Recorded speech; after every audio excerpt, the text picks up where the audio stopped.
생명의 기운이 느껴지는 이 3월의 첫 안식일이 시작되는 이 아름다운 시간에 하나님의 은혜와 사랑이 이 말씀을 듣는 성도들 그리고 가정마다 함께 하시기를 간절히 기도합니다. 저희가 지난 여러 달 동안 여러 교회들이 함께 협력을 하여 목회를 하고 있습니다. 이번 3월부터는 우리 목회자들이 한 달씩 맡아서 금요일 설교를 시리즈로 진행을 하게 되었습니다. 그 첫 시간으로 제가 3월달 말씀을 여러분과 함께 나누게 되었는데요. 저는 내 하나님 만나기를 예비하라 라고 하는 주제로 성경 아모스에 나오는 말씀을 함께 가지고 말씀의 은혜를 나누려고 합니다. 먼저 아모스 4장 12절 그리고 13절의 말씀을 보도록 하겠습니다.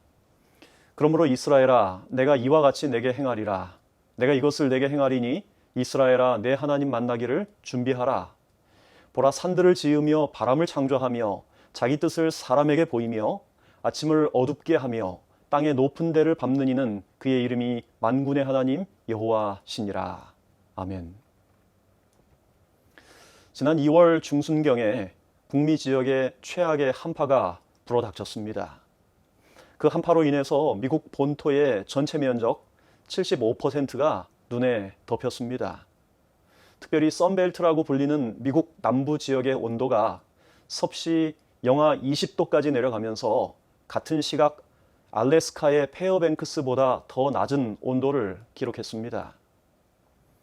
알라바마, 오클라호마, 캔사스, 켄터키, 미시시피, 텍사스, 그리고 오레곤까지 7개 주에는 비상사태가 선포되기도 했습니다. 그런데 신문과 뉴스를 통해서 유독 텍사스 지역에서 아주 큰 피해가 있었다는 뉴스를 저희가 들었습니다. 가장 남부에 위치한 이 텍사스에 그렇게 큰 피해가 있었던 이유를 우리 전문가들은 약 한 2가지 정도로 분류하고 있습니다. 첫째는 텍사스 지역의 전력망이 다른 주들과 연결되어 있지 않았다라고 하는 사실이었습니다. 그리고 이러한 갑작스러운 한파에 대하여 텍사스 지역에는 준비가 상당히 부족했다라고 하는 것입니다. 텍사스 지역의 이 전기 발전 업체들은 민영으로 운영이 되었는데요.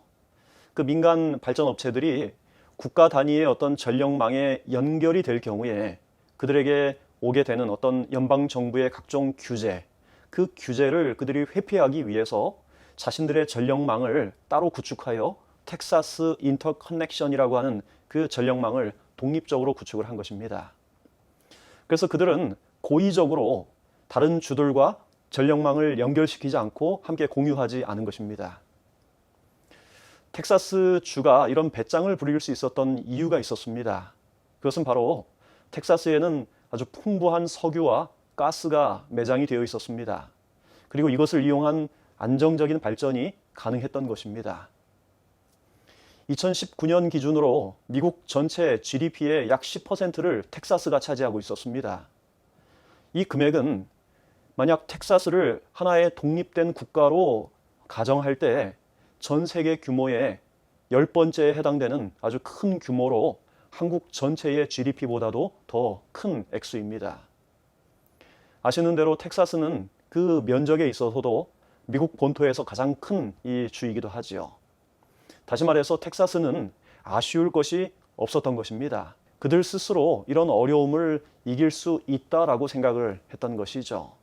또 다른 2번째 이유가 있었습니다. 그것은 바로 기후변화로 인한 경고를 무시했다는 것입니다. 2011년에도 미 전역에 거의 유사한 한파가 불어닥쳤었습니다. 그때 미 연방정부로부터 전력 부족 사태에 대하여 대비하라고 하는 지적을 받은 바 있습니다. 하지만 텍사스는 그 경고를 무시한 것입니다. 그 결과 어떤 일이 벌어졌습니까?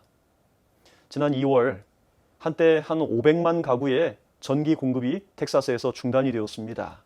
여러 가구에서 수도가 동파되었습니다. 전기 요금이 평상시보다 200배가량 치솟기도 했습니다. 사람들은 추위를 이기고자 차고에서 자동차 히터로 난방을 대체하다가 일산화탄소 중독으로 사망자가 발생하기도 했습니다. 저는 이번 이 텍사스에 불어닥친 그 한파를 통해서 연결과 준비의 중요성을 다시 한번 생각하게 되는 것입니다. 연결과 준비, 저는 이 아모스의 말씀을 계속 읽고 묵상하면서 이 연결과 준비라고 하는 이 두 단어는 아모스의 가장 중요한 두 개의 키워드라고 생각이 들었어요. 연결되는 것, 그리고 준비되는 것. 방금 읽은 아모스 4장 12절의 말씀, 내 하나님 만나기를 예비하라 라고 하는 이 말씀은 맨 첫 절에 그러므로라고 하는 말로 시작을 합니다.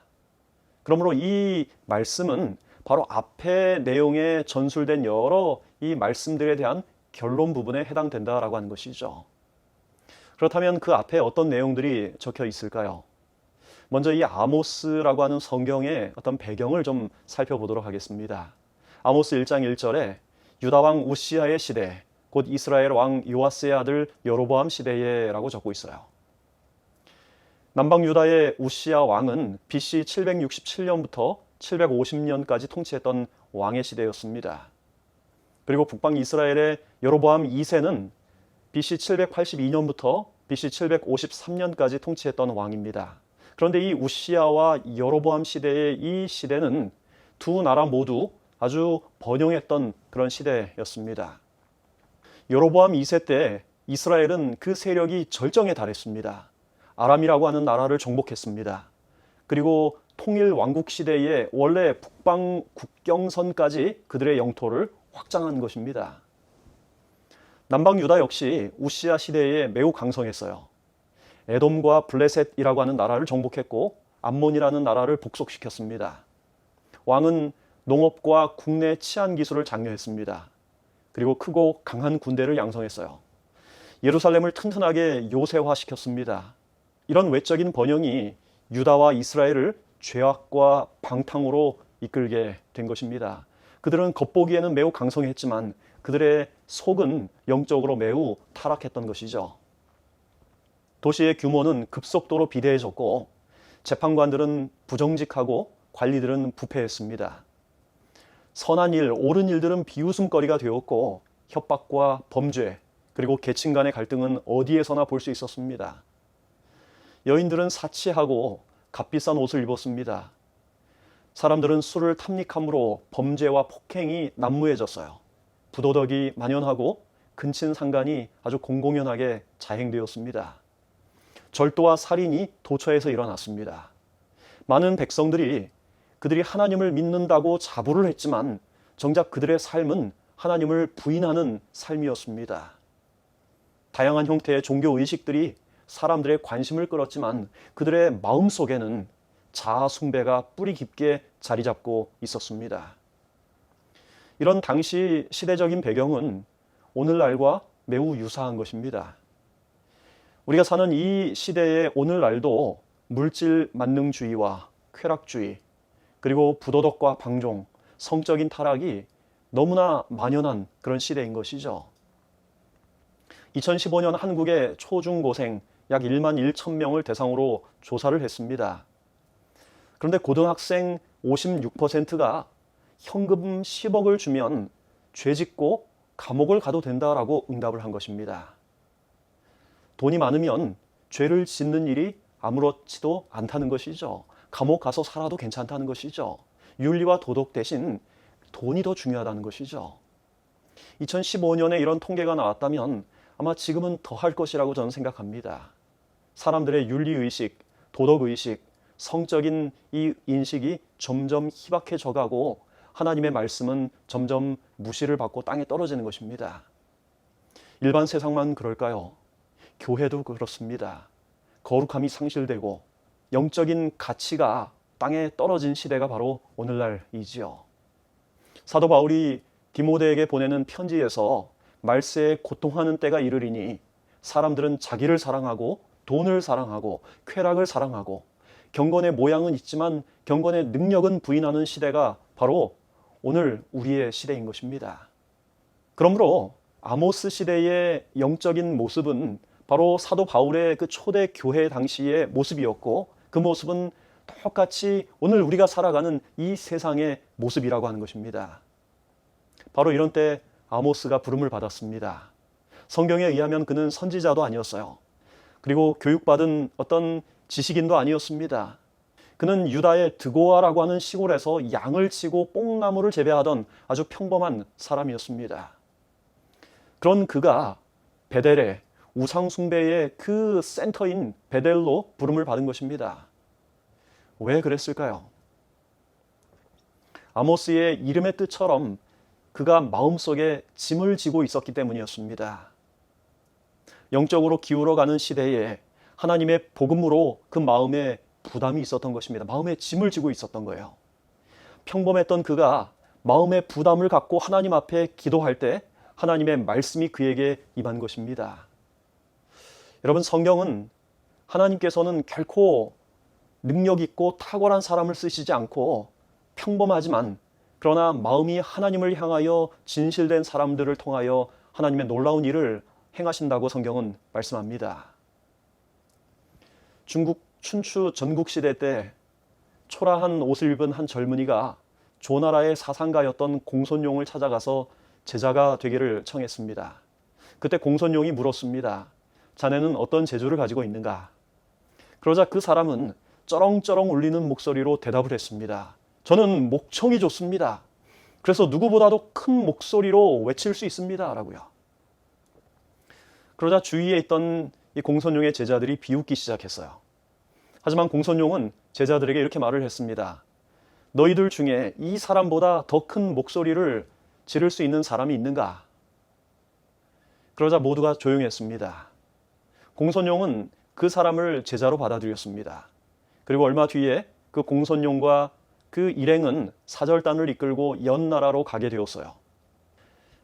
공손룡 일행이 큰 강 앞에 이르게 되었는데 그 강의 건너편 나루에는 배가 있었지만 이쪽 나루에는 배가 없었던 것입니다. 그들은 그 강 건너편 나루를 향해서 큰 소리를 질렀지만 아무 소용이 없었어요. 이것을 지켜보던 그 목소리 큰 제자가 앞으로 나섰습니다. 그리고 건너편 나루를 향해서 큰 소리로 외쳤습니다. 여보시오, 사공! 그런데 그 목소리가 얼마나 큰지 건너편 나루에 있던 사공이 곧바로 알아듣고 손을 흔들어 보인 것입니다. 공손룡은 그 목소리 큰 제자 덕분에 강을 건널 수 있었고 중요한 일을 처리할 수 있었던 것입니다. 우리는 흔히 재능이라면 아주 특별한 것만을 생각합니다. 하지만 사소해 보이는 것도 충분히 특별한 재능이 될 수 있습니다. 오히려 사소한 것이 더 중요한 것입니다. 왜냐하면 그러한 사소한 것들이 삶을 이루는 아주 중요한 재료가 되기 때문이죠. 우리의 인생도 그리고 신앙생활도 사소한 일상들이 모여서 우리의 인생이 되고 그것이 영생으로 이어지는 하나의 징검다리가 되는 것입니다. 성경 말씀도 작은 것에 충성된 자가 큰 것에도 충성되다고 말씀을 하고 있죠. 여러분이 기억하시는 대로 기드온의 300용사들은 물을 떠먹는 작은 행동에 의해서 그들의 믿음과 신앙, 그들의 마음이 어떤지, 그들의 영적인 상태가 평가를 받고 드러나게 된 것입니다. 하나님은 작은 일을 결코 작게 보지 않으십니다. 진심을 다해서, 성심을 다해서 하나님을 섬기고자 하는 그 작은 일을 결코 작게 보지 않으시는 것이죠. 뿐만 아니라 하나님은 우리가 크게 여기는 일을 절대 크게 보지도 않으십니다. 우리에게 맡겨진 일이 무엇이든지 겸손하게 그 작은 일을 통해서 하나님의 영광이 드러난다면 우리의 삶은 참으로 가치 있는 그런 삶이 될 것입니다. 이렇게 뽕나무 재배했던 이 아모스가 하나님의 부름을 받았을 때 이 아모스는 여러 나라와 도시들의 죄악을 드러냈습니다. 아모스 1장과 2장에 그 여러 나라들과 도시들의 죄악을 고발하고 있어요. 그는 다메섹과 가사, 그리고 두로와 에돔, 모압과 암몬, 이 여러 나라들에 대한 그들의 죄악을 드러내고 그에 따른 심판을 선언했습니다. 그리고 아모스 2장 6절부터는 유다와 이스라엘의 죄를 지적하고 있어요. 그런데 성경이 말하는 이 유다와 이스라엘의 죄는 다른 나라들의 죄와는 달랐습니다. 주변의 여러 나라들은 아이벤 여인의 배를 가르고 사람들을 노예로 팔고 무기로 사람들을 죽이려고 위협하였기 때문에 심판의 경고를 받았다면 유다와 이스라엘은 하나님의 율법을 무시하고 하나님의 계명에 불순종하고 거짓을 쫓았기 때문에 심판을 받게 된다고 기록하고 있는 것입니다. 다시 말해서 유다와 이스라엘의 죄는 영적인 것이 그 주된 포커스였다는 것이에요. 아모스 4장 1절의 말씀입니다. 사마리아 산에 거하는 바산 암소들아, 이 말을 들으라. 너희는 가난한 자를 학대하며 궁핍한 자를 압제하며 가장에게 이르기를 술을 가져다가 우리로 마시게 하라 하는도다. 여기 지금 바산 암소들이 등장하는데 이것은 비유입니다. 이 바산 암소들은 이스라엘의 여인들을 가리키는 표현이에요. 그들이 가난한 자를 학대하고 궁핍한 자를 압제할 뿐 아니라 그들의 남편을 부추겨서 그러한 악한 일들을 하도록 이끈 것입니다. 아모스 4장 4절에서 5절, 너희는 베델에 가서 범죄하며 길갈에 가서 죄를 더하며 아침마다 너희 희생을 3일마다 너희 11조를 드리며 누룩 넣은 것을 불살라 수은제로 드리며 낙헌제를 소리내어 선포하려무나 이스라엘 자손들아 이것이 너희가 기뻐하는 바니라 주 여호와의 말씀이니라. 지금 이게 무슨 말씀인가 하면 그들이 베델에 가서 또 길갈에 가서 희생을 드리고 11조를 드리지만 그들의 그 모든 이 행위들은 하나님께 기쁨이 되지 못했다는 것입니다.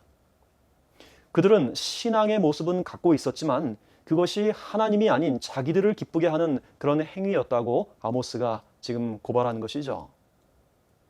하나님을 믿는 사람들의 삶에서 나타난 위선된 신앙, 그리고 왜곡된 정의, 가난한 자들을 압제하고 또 성적인 타락과 종교적인 부정들, 이 일로 인해서 하나님의 이름이 더럽힘을 받았다고 아모스 2장 7절에 말씀을 하고 있는 것입니다. 그 결과 유다와 이스라엘에 어떤 일들이 닥쳤습니까? 아모스 4장 6절에서 11절의 말씀이에요.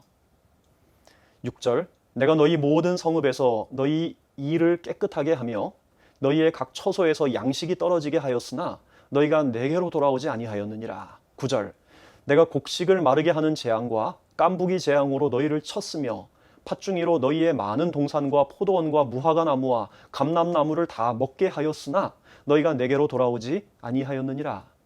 10절, 내가 너희 중에 전염병 보내기를 애굽에서 한 것처럼 하였으며 칼로 너희 청년들을 죽였으며 너희 말들을 노략하게 하며 너희 진영의 악취로 코를 찌르게 하였으나 너희가 내게로 돌아오지 아니하였느니라. 11절입니다. 내가 너희 중에 성읍 무너뜨리기를 하나님인 내가 소돔과 고모라를 무너뜨림같이 하였으므로 너희가 불 붙는 가운데서 빼낸 나무 조각같이 되었으나 너희가 내게로 돌아오지 아니하였느니라.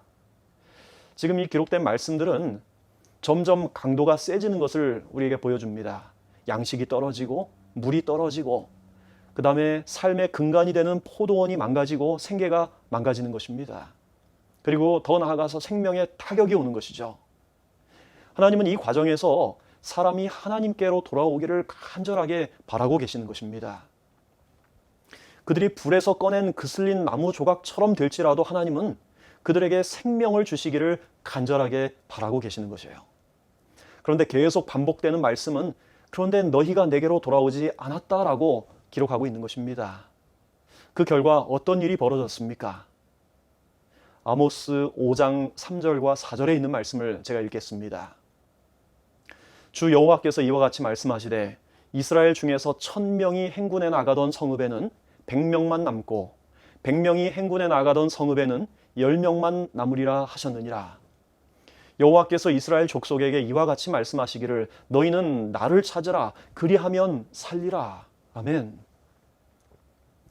여러분, 이 말씀은 지금 오늘날 우리와 하나님의 남은 자손이라고 자처하는 오늘 우리와 우리 교회의 형편이 아닙니까? 한때 하나님께 헌신했던 사람들, 그리고 한때 하나님의 사업에 앞장섰던 사람들, 그들이 물러나서 신앙의 열심을 잃어버린 것입니다. 한때 지역사회의 빛이 되어서 아주 활동적으로 선교했던 교회가 지금 코로나로 인해서 참 위축되고 그 활동이 쪼그라들어서 지금 이 말씀처럼 100명이 남아있던 그곳에 10명만 남아있는 10분의 1 토막이 된 그런 상태. 우리 이 아모스의 모습을 통해서 오늘 우리의 영적인 모습과 우리 교회의 모습을 보게 되는 것입니다. 그런데 이 말씀에 하나님의 아주 중요한 처방전이 함께 기록되어 있는 것입니다. 아모스 5장 4절, 살기 위하여 나를 찾으라. 너희는 나를 찾으라. 그리하면 살리라. 아모스 5장 5절의 말씀입니다. 베델을 찾지 말고 길갈로 들어가지도 말고 브엘세바로도 나가지 말라. 길갈은 정령 사로잡히겠고 베델은 허무하게 될 것임이라 하셨나니 너희는 여호와를 찾으라. 그리하면 살리라. 여러분, 이 짧은 말씀 속에는 세상을 향한 하나님의 기별의 핵심이 들어 있습니다. 그분을 찾아야 살 수 있는 것입니다. 왜요? 하나님 외에는 다른 어떤 곳에도 생명이 없기 때문이죠. 돈 문제, 재정 문제, 건강 문제, 자녀 문제, 관계 문제, 그리고 직업 문제, 우리가 삶에 아주 무수한 문제들이 산적해 있습니다. 하지만 그 모든 문제의 결국에는 하나님만이 답인 것입니다. 그래서 예수님께서도 너희는 먼저 그의 나라와 그의 의를 구하라 라고 말씀하셨어요. 코로나로 인해서 참 많은 목회자들이 저를 포함해서 참 이 어려운 상황을 어떻게 헤쳐나가야 할지, 그리고 어떻게 목회를 해야 할지 참 감을 잃었습니다. 교회도 마찬가지예요. 무엇을 해야 할지 참 막막한 것입니다. 여러분, 이때 하나님의 처방전은 한 가지입니다.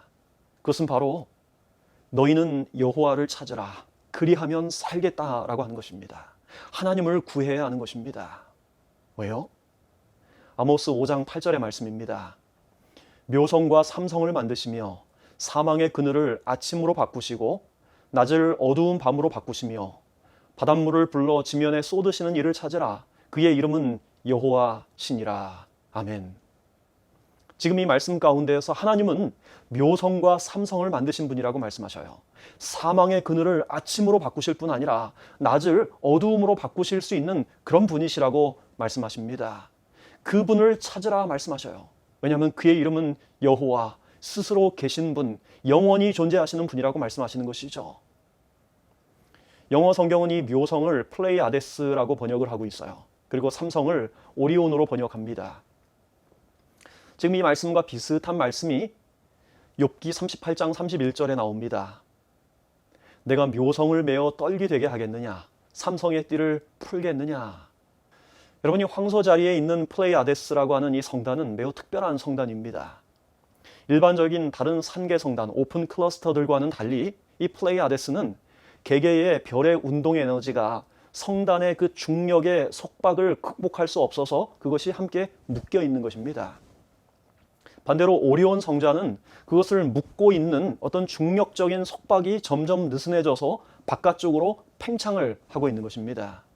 그런데 하나님께서 그것들을 묶고 계시고 그것들을 풀고 계시다라고 하는 것이 욥기 38장에 있는 말씀이에요. 여러분, 욥이 그 사실을 알기나 했을까요? 욥기 38장을 우리는 야훼 스피치라고 합니다. 알 수 없는 인생사 때문에 고민하고 논쟁하고 변론하는 욥에게 하나님께서 직접 나타나셔서 그에게 말씀하시는 장면이에요. 하나님은 욥에게 무수한 질문을 던지면서 천연계의 신비로운 수많은 사실들에 대하여 내가 아느냐라고 물어요. 여러분, 욥이 알 도리가 없지요.